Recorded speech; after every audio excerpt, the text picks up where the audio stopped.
The most pressing ethical question, unequivocally, is will artificial intelligence make kill no kill decisions? Friendly fire is a reality of warfare. I mean, an AI autonomous systems ethicist that I worked with at the Naval Postgraduate School for a while told this story, and I thought it was probably the best kind of summation of this, right? Is that friendly fire has been an ever-present concern in warfare since the dawn of time. And that's not going anywhere. Welcome to AI, Government and the Future, a podcast by Corner Alliance. We explore the intersection of artificial intelligence, government and the future. We work with government to create results. We ignite your agency's mission by helping you to design and implement high-impact and innovative federal programs in AI, broadband, cybersecurity, public safety, and more. Being a government ally is at the core of all we do. Welcome back to AI in the Government in the Future. I'm your host, Max Romanik, and today I'm thrilled to welcome Zac Staples to the show. Zac is the founder and CEO of Fathom5, a company at the forefront of deploying AI-driven solutions for the defense sector, particularly within the maritime industry. With over 2 decades of experience in the U.S. Navy, Zac has pioneered the integration of AI on Navy warships, making significant strides in enhancing security, efficiency, and operational resilience.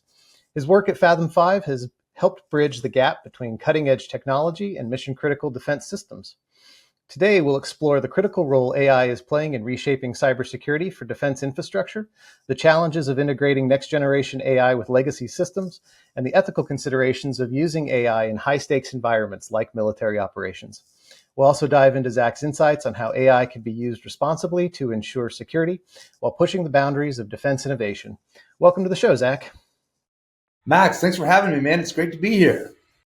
Excellent, excellent. Well, as a means of getting us started, I'd love to dig into a bit of your fascinating journey. You've been, naval commander, founder of Fathom5. I'd love to hear about what sparked your interest in merging AI and defense technologies. Oh, yeah. So absolutely. So I had the distinct honor of serving our country in the Navy for almost 23 years. Loved most minutes of it, but I've always been a technologist at heart. I think, one of the moments in my life where I realized I might be on a good path is I was at the Naval Academy and they had Dennis Conner. Dennis Conner, if you remember back in the 80s, won the America's Cup and a couple times. And they invited him to the Naval Academy to give one of these things they call the Forrestal Lecture Series. Bring somebody famous in and ask them to give a talk. And Dennis Conner showed up, and I'm pretty sure he was drunk, but he still gave a great talk. And I don't remember much about the talk except that he sounded like he was drunk, A. And B, he challenged the notion of something that I had been thinking about for, I think I was either a junior or senior at the time. And he challenged the notion that I had kind of in my head been thinking about for a while. At the Naval Academy, it is a leadership school, centered around a technical education, right, to produce leaders who are morally and intellectually ready to lead sailors and Marines. And because of that, there is a huge push on, ethics, responsibility, leadership, and all of the other tenets you would associate with that. But I've been a tech geek my whole life in one way or another, whether I was 5 years old and then I was asking my grandfather 10,000 questions about his tractor until he's just like, son, just shut up and put the hay bale over there. But I've always had that natural inclination. So, I remember being at the Naval Academy and thinking, we talk a lot about leadership, but, the man or the woman sailing the most lethal vessel probably wins, right? And so Dennis Conner was the first person to come to the Naval Academy and say, success for anything that sails is technology first and everything else second. And so I found it so ironic in how many leaders and everything else we had come through the Naval Academy. It was the sailing guy who was the first one to speak to my perspective about about what actually matters in creating and sustaining a Navy. And so later in later years, I had this example that you could take John Paul Jones and his crew that were amazing versus the contemporary technology of their day.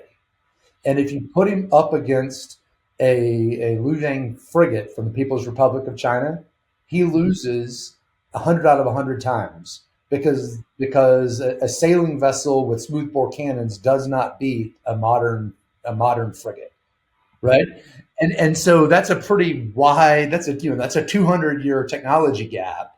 But another great example of that is we had I just signed up to go to the Naval Academy in 1991. I was a senior in high school in January 1991. When in February 1991, I'd already signed the papers, so there was no backing out at that point, right? And that's when the Gulf War happened.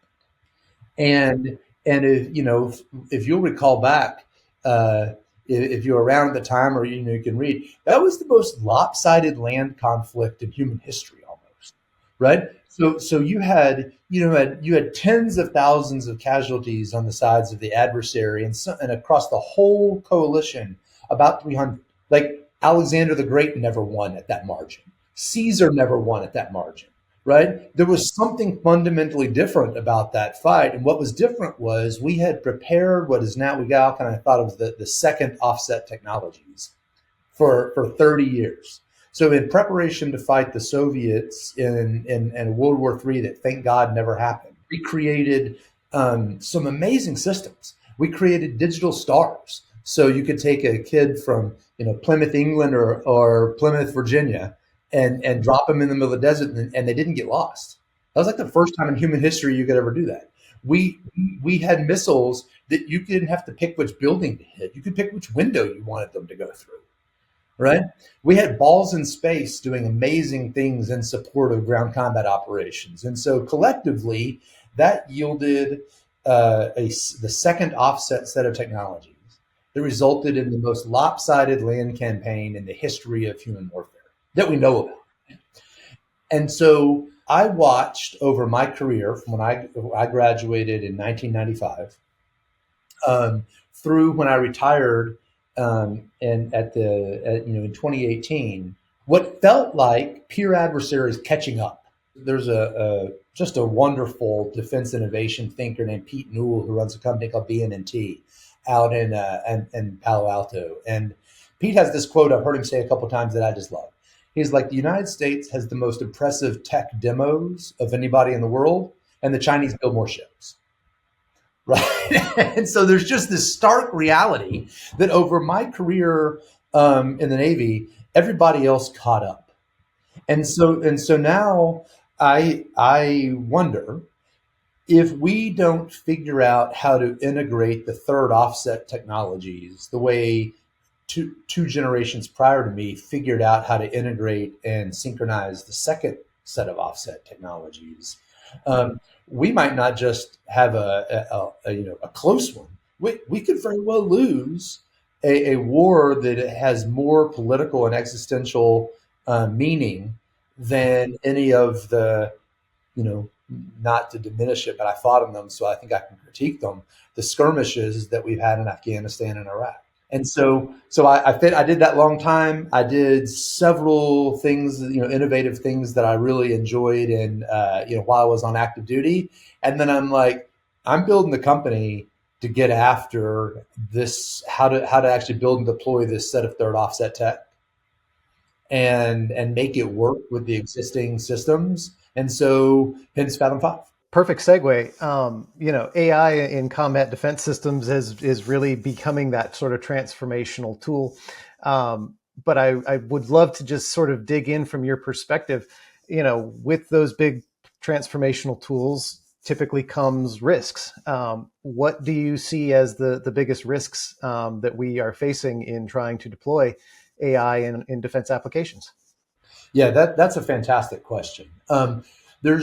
Let's divide this up into two risks, and try and tackle those kind of one at a time.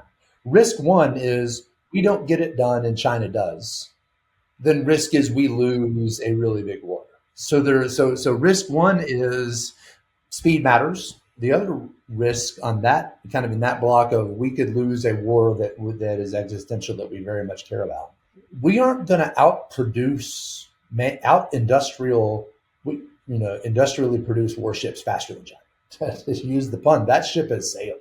The $1 trillion manufacturing deficit between what China is doing and everybody else combined right now in the world means that it would be a fool's errand to think that we can make more warships than the Chinese.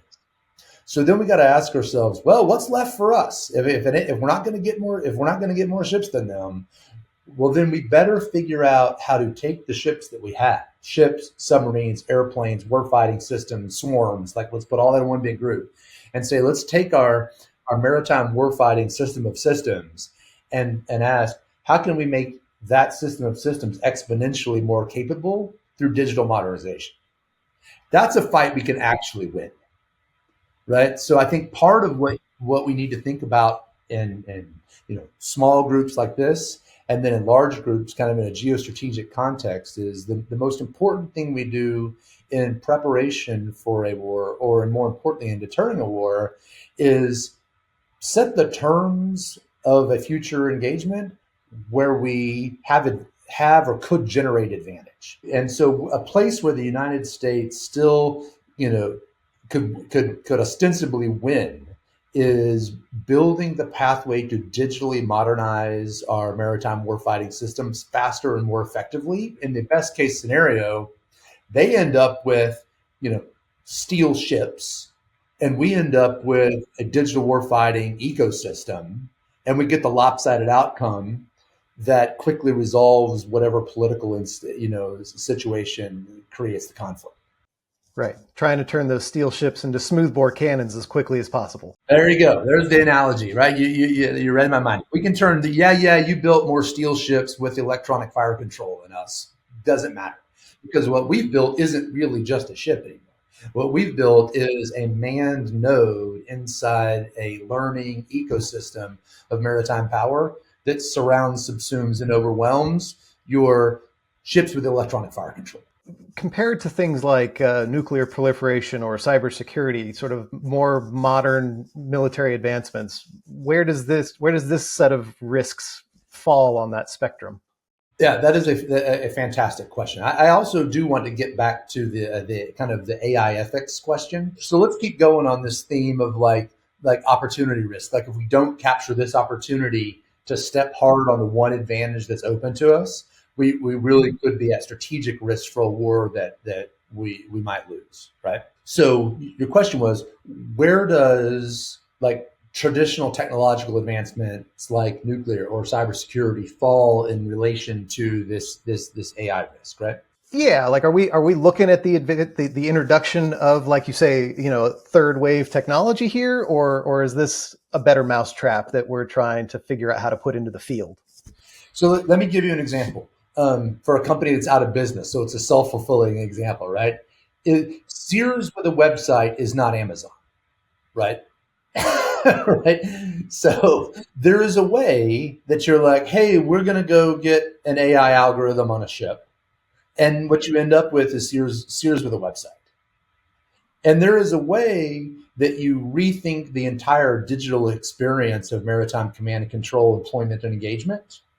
And it's Amazon. It actually rethinks the entire retail experience from a digitized platform. Right. So I think one of the other large strategic and unanswered risks, and this one is real, is can the United States do militarily what we've outpaced the world doing in the e-commerce and digital information site, right? So we built the internet, and then the DoD under-optimized for it, and commercial industry built some of the biggest, most successful businesses of our generation. If you look at the 10 most wealthy companies in the world right now, now versus 50 years ago, you don't find Microsoft, Apple, Amazon, like all these companies, right? And then if you ask yourself, did the U.S. defense industry and the U.S. defense, larger ecosystem under optimize their invention of the internet versus commercial industry? I think you'd have to say, oh yeah, bad. They badly under optimized for that. And that's crazy because the United States invented the first airplane, and we found a way to both have the country that has Boeing, the largest commercial aircraft manufacturer in the world, and we ended up building the Joint Strike Fighter, which for all its problems and the F-22 are the best fighter jets. So somehow over the 100 years between the invention of flight in the early 1900s to 2020, we managed to both successfully commercialize aviation and militarize aviation for the defense of our nation. It has been, the Air Force keeps track of this when they use it in lots of slides, but it has been like decades since anybody dropped a bomb on a U.S. Marine or a U.S. soldier. It's been a long time since I think the last time anybody actually literally had an airplane above our folks and dropped a bomb on them was like in Korea. Right. And think about all the places that Marines and soldiers have fought, and they've never had a bomb dropped on them one time. That's because we crushed it when it came to taking an American invention, flight, and figuring out how you militarize that technology. What I really like is that you're setting up this sort of like, one of my questions for you is like, okay, so how do we mitigate this risk? And with most risk, I like to think about it in terms of, short-term, long-term kind of mitigations. Like in the short term, we didn't do things with the invention of the internet, like regulate it into irrelevance. We allowed it to pretty laissez-faire, develop out into whatever's going on. Not until real harm presents itself do you then step in with a regulatory mechanism and try to control it or stop it or find some governance structure. And then long term, it's now been able to blossom into this giant thing that empowers so many industries. I'm sort of curious if you are sensitive to a similar sort of dichotomy here, where there's some short-term things we can do to mitigate the risk, and then what the long-term sort of side of that might look like. So, kind of keeping both sides of the risk equation in mind, right? The biggest risk that we have right now relative to AI and other digitization, we can kind of branch out what that might look like more in a second, is continued under optimization to the point where our forces become irrelevant, right? If we know we're not going to build more of them, then each one has to be better. And the best thing to do to build them better is to figure out how to create an ecosystem, a digitally enabled ecosystem of national power. And not doing that puts us at existential risk because it gives an adversary confidence that they might win, so they'll try.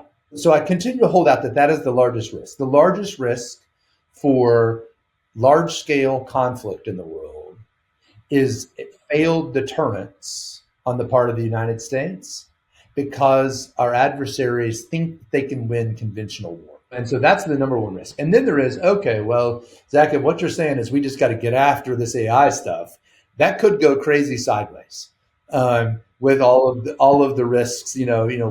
What is your PDoom, right? It kind of questions, right? So kind of teeing up, we must do this. Like not doing it increases the likelihood of a war that would impact the lives of millions, if not create that many casualties. And then there is, okay, if we must take action, how do we mitigate the risks of how that action proceeds? I always like to think like, what works and what doesn't. One of your other episodes that I think we were talking about a little bit, the June 2024 episode, where you really took a deep dive on the defense intersection with AI and perhaps an AI regulated environment because of defense concerns. My takeaway from that episode of your podcast and is entirely applicable here is when you do what you're already pretty good at, you just kind of expand the scope of something you're good at. Like I have a strong hunch, right, that if I pitched a wiffle ball at Babe Ruth, he still would have knocked it out of the park, right? Because it's close enough to a baseball that it's his thing. So what we got to do, we got to ask ourselves, what are we doing good that we could just expand the scope on a little bit and it actually help us with this problem? And, there is a ton of bureaucracy involved in the Department of Defense's OT&E, operational test and evaluation, and DT&E, developmental test and evaluation. But we have really well-established frameworks for OT&E and DT&E. And, more so than a lot of people. And we built those frameworks because when we buy a piece of technology, whether it's a fighter jet that we've been talking about, or a new submarine or whatever, right? Most of the cost is caught up in the last 5 to 10% of the performance. And so we've built really robust, rich test and evaluation frameworks in order to measure out, are we getting that last 5, 10, or 15% of performance that's significant, that it's representing the taxpayer's investment in this technology? What I have not yet heard of is, how do we take that's working really well and use that as the basis? The measurement criteria are going to change, but the process and framework and importance and primacy and order in which we do OT&E and DT&E is a great tool set. And when I go out and I look at commercial industry, they have none of that. What they have is A/B testing. We're going to try 2 things at the same time, and whichever one, and sometimes the metric has proven to be bad. Which one of these things gets teenage girls to watch this social media thing more is the one we're going to just double down on showing them. And that's created, those sorts of A/B testing has created broad societal harm because they had no framework for operational test. And so they just let their users be their guinea pigs in what I like to call a completely unauthorized social science experiment. So we have really good frameworks. And so I actually think there is a merger between the Department of Defense's uniquely rigorous operational and developmental test and evaluation frameworks and AI maturity and safety that would actually allow the Defense Department to contribute that to society and give people, that's a toolkit for measuring the safety, performance, efficiency, and effectiveness of exceptionally complex things. And we're able to apply that framework across everything we buy. I really love the way you're describing it. I have more experience on the civilian side with the Department of Homeland Security, but a lot of my work there is in that RDT&E sort of landscape. And we do operational and functional exercises for law enforcement, fire, EMS, about introducing a new piece of technology. The purpose of those final examinations, though, is not so much to determine whether or not your widget works, as how do we work your widget into our governance and command and control structure so that we can get the max benefit of your thing and do it safely to our personnel. This feels very applicable to what you're talking about. It's just that the DoD happens to mostly specialize in things that are far more dangerous and far bigger than what our local first and state and local first responders have to deal with. But the general wisdom is really there. And like, this is getting out ahead of one of my questions. It's like, we talk a lot about, do we have, human in the middle? What's the accountability? What is the control going to be like? What governance structure should we use?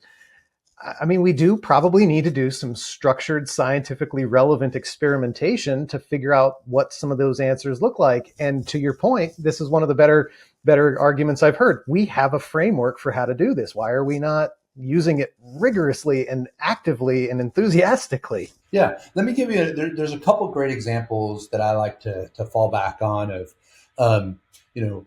when DoD investment, even when people don't realize it's DoD investment, like benefits the commercial space. About 80% of the technology in the original iPhone was seed funded by DoD.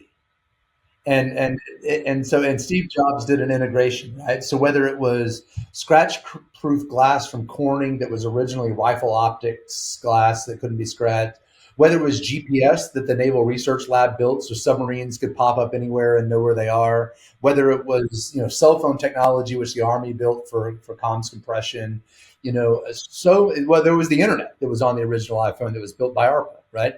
The DoD has been a contributor for decades That's our best model, is when DoD takes something and says, hey, society, this is something that we've really reduced the risk and the basic science out of. Let us introduce this to you as part of the framework you use. And then you go do something cool, like you integrate an iPhone. So I think the OT&E, DT&E framework is something that would be that could be kind of where DoD could help. The other thing is, and just a Navy example that I like to pull on, we coming off the end of World War II, where we had just been driving so hard to create a nuclear weapon. And then you had a guy in the Navy named Hyman Rickover, who, was not the first, but was certainly, a pioneer, and said, well, you know what, we could use splitting atoms to boil water, and we could use that boiled water to create steam to drive submarines, and then they don't have to have diesel engines to get around them, right? Imagine the fear and the concern when almost everybody's exposure in the 50s and 60s to nuclear power was, it's just a bomb, right? And he's like, no, it's cool. I'm going to put 200 people underwater and they're going to sleep next to one. It's going to be fine. And the answer there is rigorous engineering applied by serious people with clear and unambiguous objectives created a technology that works. And we have not had one lost ship to a nuclear accident in 60 years because that philosophy of rigorous engineering applied in a dangerous scenario that doesn't have to be risky, because we actually had very talented people thinking through the risk analysis across all the different vectors, and a system where they could be heard and impact the design to end up with something that was safe. Makes a ton of sense. I mean, it's a really profound application of that methodology you're talking about. Obviously for I sort of like call them hard problems versus soft problems. Hard problems, engineering, the science; the soft problems, the perception of the engineering and the science. Applying something like this, like let's get straight into the heart of the debate. AI presents some ethical dilemmas. Where do you think this sort of technique can help with that? What are the ethical dilemmas that you see as the most pressing for our current situation as we forge into this frontier? The most pressing ethical question, unequivocally, is will artificial intelligence make kill-no-kill decisions? Friendly fire is a reality of warfare. Let me kind of pull this thread here for a minute, because I think it's really important. And an AI ethicist that I've worked with, autonomous systems ethicist that I worked with at the Naval Postgraduate School for a while, told this story, and I thought it was probably the best kind of summation of this, right? Is that friendly fire has been an ever-present concern in warfare since the dawn of time. And that's not going anywhere. But somehow we feel that you can be a commander and write a letter that to the mother and father of a fallen soldier, sailor, airman, or Marine, and say, we regret to inform you that your son or daughter laid their life on the altar of freedom due to a horrible accident that can never be made right. And there's nothing, and it kind of goes along those lines, right? And they're going to feel pain and anger, but at some point they're going to accept that, their son had either volunteered or was serving with honor, and that this tragic thing happened. No one has gotten a letter yet, and no one wants to be the first person to write one that starts off with, your son or daughter laid their life on the altar of national defense because Windows crashed and the AI screwed up, right? Oh my God. Like, no human beings don't have a framework for accepting that tragedy at this point. And so certainly the largest question in AI is, how close is an artificial intelligence agent going to be to the fire control loop? And then you've got a couple of what I would consider very interesting kind of logical and philosophical syllogisms around that question. The first is, if we know that there is some percentage of friendly fire incidents, and let's just say it's 10% in a particular type of casualty, and the AI in every simulation we could possibly put it through is about 6 or 7%. don't we have a moral obligation to deploy it for the 3 to 4% of people that it wouldn't kill because it was making the right decision? And then at the same time, we have a moral dilemma that we don't really understand how large language models work. They're not explainable at this point. And 5 or 6 or 7% of the people that it made targeting decisions on were our own folks. So the moral stakes on that question, have compelling arguments on both sides and horrible ethical choices to be made. Right. I mean, it's the trolley problem on steroids. It's the trolley problem on steroids, 100%. So then you're like, well, that's almost debilitating when you think about how equally balanced those two moral philosophical arguments are. And then so where we come at this problem is, okay, what's what's a problem, what's a proxy problem, right?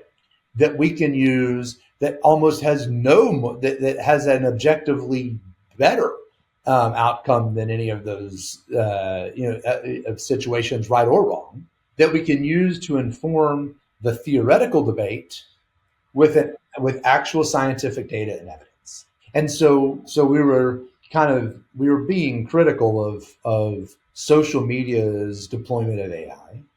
I think there are other places where we've seen over the last decade that have been kind of, I would say, equally unethical. In the big search engines and online e-commerce's deployment of AI for preference generating about what you want to see or what you want to search for, what you want to buy, and how we've been using AI to drive excessive consumerism and pushing people into debt and all sorts of stuff, right? So our stance is, hold on, we are probably deploying AI in the wrong place. This brand new, super powerful technology, we probably ought to let it break machines instead of people for the next 10 years. And then see how that goes and decide which AI is safe and appropriate to use in any sort of situation that involves people who may or may not be aware that an AI is interacting with them, right? And so we have a couple of what I would call kind of tenets about what is a good environment, a good, safe environment to learn about AI's potential in. One of those is, does the harm show up quickly? And so let me give you the counterexample. We didn't realize that social media AI was causing emotional and psychological distress in teenagers, particularly young girls, until it had already been doing it for about 10 years. And then we had the longitudinal studies that showed us that harm, right? If we deploy AI machine optimization and the compressor on the air conditioning breaks, that's going to happen a lot quicker. And so machine optimization AI, will show results quicker. It won't be systemic harms. It will be repairable harms that have no impact on society. So our first question is, do harms show up quickly in this testing? The second characteristic is, if those harms manifest, is it a societal impact or a system impact, right? System impacts can be remediated by better systems engineering. I have no idea how to fix societal impacts. Philosophers and historians have been thinking about that for centuries and don't have a good answer. My brother's finishing a PhD in divinity at Harvard this year, right? And he's trying to figure that out for his dissertation. Those holiday discussions must be fascinating. I know, right? Yeah. So does this deployment of AI prevent a systems engineering or societal assessment challenge, right? And so we want AI that is, where harm is redressed by better systems engineering. And so when you say, okay, hey, this is a safe sandbox, it's hard to do anything really bad in this sandbox. Like, we have a program that we support for the Navy for condition-based maintenance. We love it, not because it's just a really cool project, because it is, but it's because the sandbox is safe. So go fast, go as fast as you can. Build the most powerful, successful maintenance prediction and readiness assessment analytics in the world, And while you're doing that, we can figure out a OT&E and a DT&E process for that AI to approve one algorithm over the other. And then we can do transfer learning to pull an AI word, right? And say, oh, this is how we evaluate machine AI. Now we're going to go over and we're going to look at some of the stuff on the combat systems side, but people aren't doing it for the first time from a process and engineering perspective, while they're also wrestling with the horrible moral question. It's a really innovative approach because it adds specificity to the answer that you get back all the time. I've asked 100 people this question and I get the same answer. Put a human in the loop. Okay, where? What you're talking about starts to provide data to answer where is the human in the loop supposed to be the most effective, to get the maximum benefit out of the AI system without unnecessarily or artificially restraining it. And also, when is their presence in the system the most important? You insert a person in the wrong place, like, hey, don't bother closing the barn door. The cows are already out. Like, that doesn't matter. Or if you're too early and your cows never get out to feed and they all starve to death, you've also messed it up on the other end of the spectrum. But like what you're talking about is using this ODT&E system to be able to start narrowing down where some of those variables are and actually getting to something that looks like a governance structure.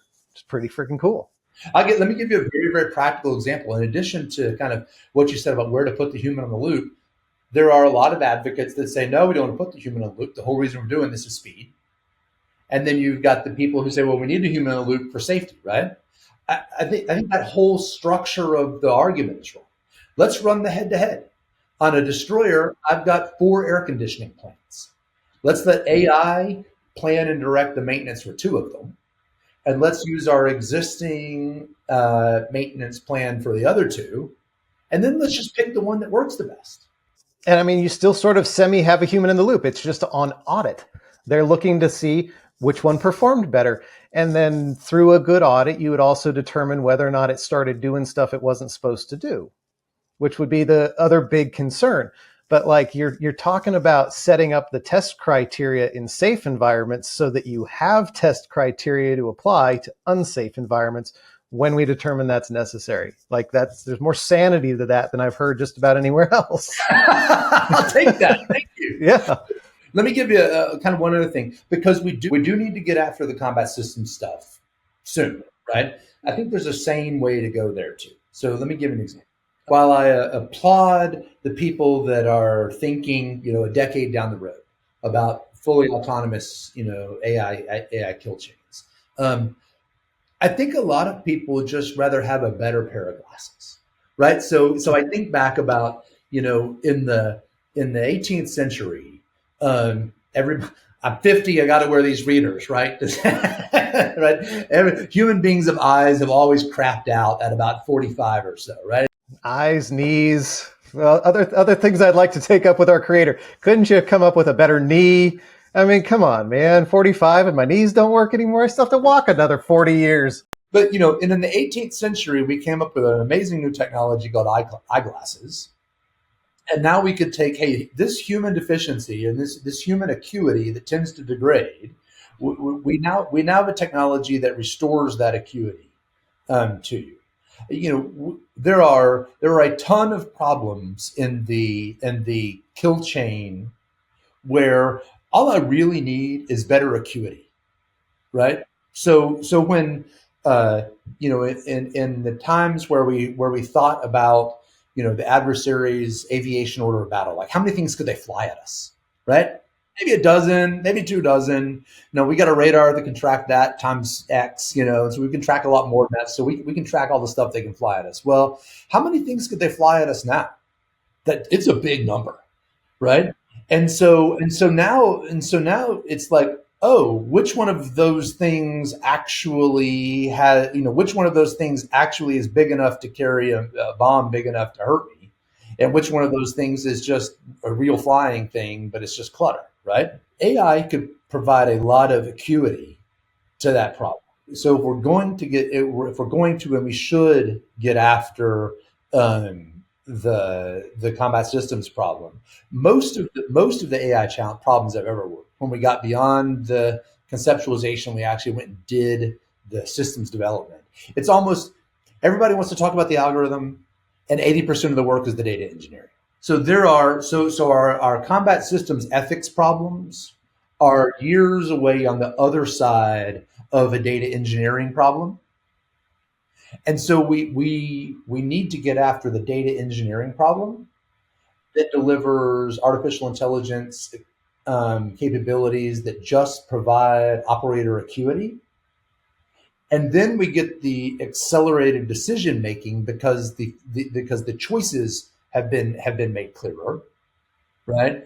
And you do that for the next 2 or 3 years in the combat systems world. You focus on these more open box problems in the industrial controls space, and you end up with a really good framework for tackling your combat systems thorny problems once you're actually capable of teeing them up for a test because you've got the data engineering piece right. Yeah, that makes a ton of sense.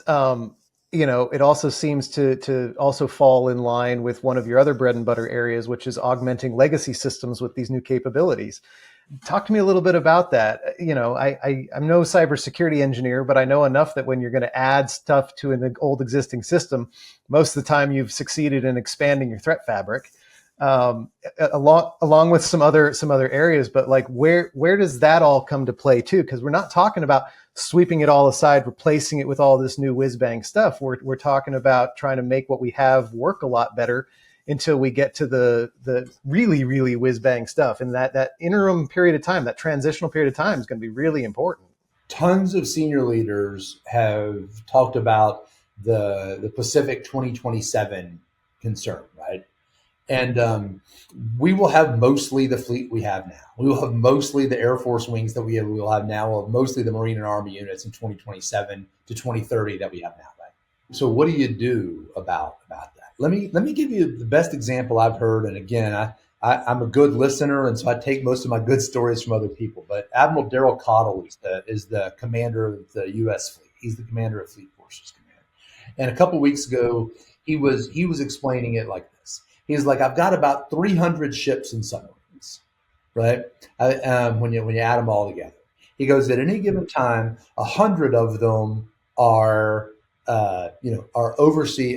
out conducting forward presence operations to deter conflict. 100 of them are taken apart and in some various stage of maybe getting a whole new reactor put into them or something that's going to make them pretty hard to get there in the next 90 days to 6 months.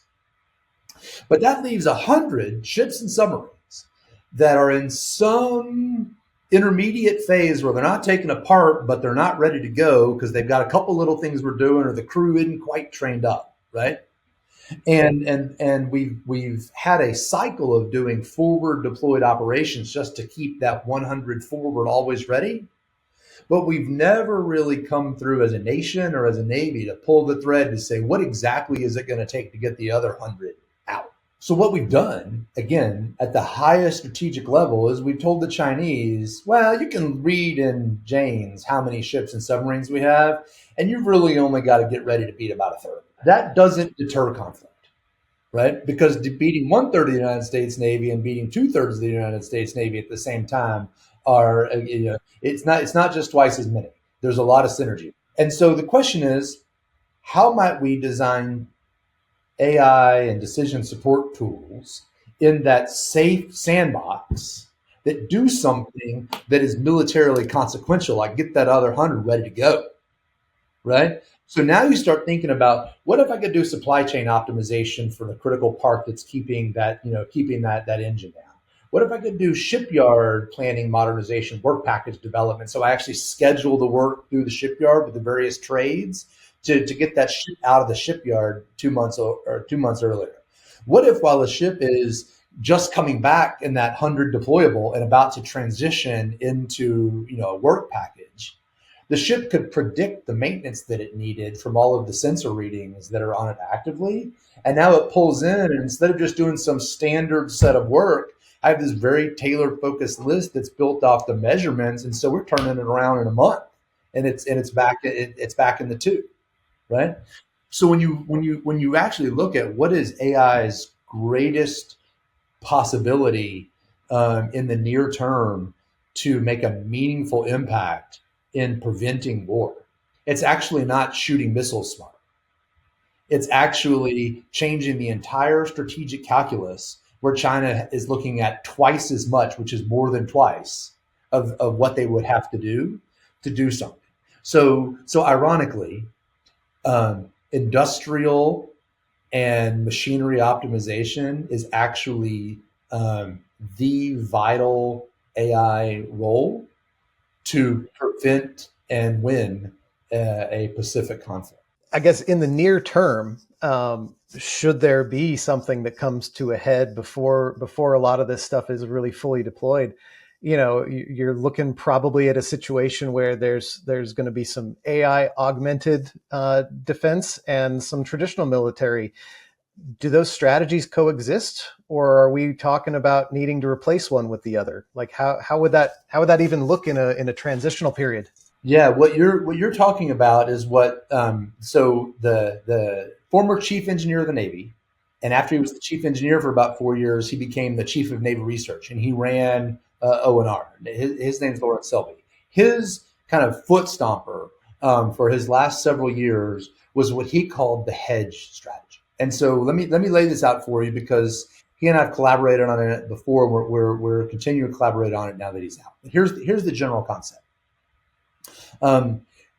Going into every war ever, you always have the thing you think is going to be decisive, and then the historians write about the thing that actually was decisive. The one that's probably most familiar to folks is everyone in the Navy was convinced that battleships would be the decisive element of a Pacific fight in World War II, and it turns out it was aircraft carriers and submarines. The important thing from that very short analogy is that on December 8th, 1941, when all of the battleships were sitting on the bottom of Pearl Harbor, we had a bunch of aircraft carriers and submarines, and they went out and got it done. Why didn't we have those if everybody believed battleships were going to be the answer? Right? Why were those there in the first place? They were expensive. What it meant was that the leaders of the nation and of the Navy in the 20s and 30s were willing to invest in, they didn't call it a hedge strategy at the time, right? We think about hedge fund as alternative assets funds now, so it makes sense in 2025 that we use the word hedge strategy. But they believed in having more than one choice. So right now we have the large capital platform strategy. From a naval perspective, we have aircraft carriers, lots of variants of F-18 fighters being augmented by Joint Strike Fighters, so high-end, expensive, individual unit cost fighter jets. We have Virginia-class submarines, which are amazing, and we have Aegis destroyers and cruisers, right? And all of them are super expensive, and we cannot, and no matter how hard we wanted to, we couldn't change. The production rate is very difficult to change. We're going to change a couple of those by onesies, but we're not changing it by orders of magnitude. Right? That is the thing that we believe is going to win, the large capital investment. The hedge is in the small, the agile, and the mini. We could actually afford to buy 1,000 of something. We could afford to deploy a tactical PaaS to run the software for that thing and deploy lots of different AI capabilities on it. So what your question was, what's the interim strategy? I think the interim strategy is we need to invest in the hedge and get after it. And then we need to figure out how do the high-end capital platforms and the hedge force actually interoperate to create that enveloping, overpowering maritime system of systems. But until we've got the submarines and the carriers sitting in port in Hawaii, we've only got one choice. So what we need to do is get after building the hedge strategy. And the truth is, there are so many smart men and women in the operational forces. They're going to figure out the synergy piece. We've just got to get supportable kit that works and that represents, going back and just pulling the thread on some of the analogies that you've used, that represents Amazon, not Sears with a website, right? So we need to get them capability that actually represents continually integrated, continually updated software delivery to the tactical hedge with a tight ML ops loop, so the AI is always learning. it's a fascinating space to be in, and we're watching it all play out in real time. It's very fun stuff. Zac, we have gone and covered a lot of ground on our conversation. I always like to end these things the same way. A lot of our listeners are legislators, policymakers, work in the federal government, people that need to be aware of all of these sort of things. Final thoughts here. What advice would you have? Where should they be putting their attention in the coming months? Tactical platform as a service. So let me put just a kind of a quick explanation on that, and we can wrap it up. If the United States AI capability is going to operate in the hyperscaled cloud, Azure, AWS, some of the other big cloud providers, then we just need to work on policy and governance and deploying it there. I don't believe that. I believe that our ships, submarines, aircraft carriers, soldiers, sailors, airmen, and Marines who are deployed forward will have tenuous access, over satellite and other links back to that environment. And we will want AI deployed with them on those platforms that continually updates from in situ data that it's actively collecting. There is a really well-defined technical reference architecture for how you build a data center and how you deploy AI workloads in that data center. And that's evolving, but it's got its own momentum, right? There is no tactical PaaS. There is no software stack on ships, submarines, unmanned systems, aircraft, et cetera, that allows us to replicate the cycle of deploy AI, measure its performance, retrain it, and redeploy it onto a tactical platform. And so the measure of how good is an AI is not actually a measure of how good is an algorithm. The measure is how fast can I train and redeploy that algorithm every time I get a new interesting thing in my training data. And so a tactical PaaS that is built for cyber war is what we need, and it doesn't exist. What the runtime environment on all of those things is some collection of usually like a Red Hat operating system and VMware and some distribution of Kubernetes. Sometimes that's if you're doing really good. Lots of times it's not even that. And it's just a hodgepodge. So we need to consolidate on a tactical infrastructure that supports the ML ops loop we need to accelerate the learning of our learning systems. And last quote, right? Admiral Arleigh Burke in World War II, he said the difference between a good officer and a great one was about 10 seconds.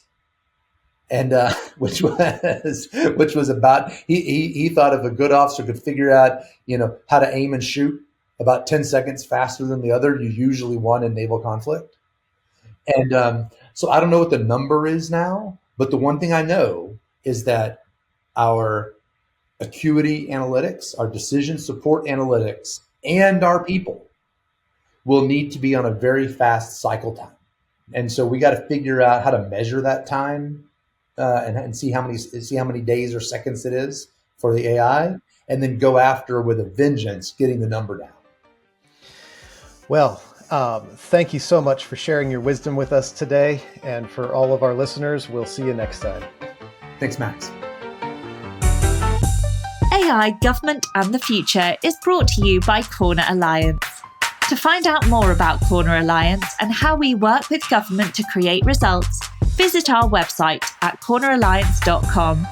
And then make sure to search for AI Government Future in Apple Podcasts, Spotify and Google Podcasts, or anywhere else podcasts are found. And click subscribe so you don't miss any future episodes. On behalf of the team here at Corner Alliance, thanks for listening.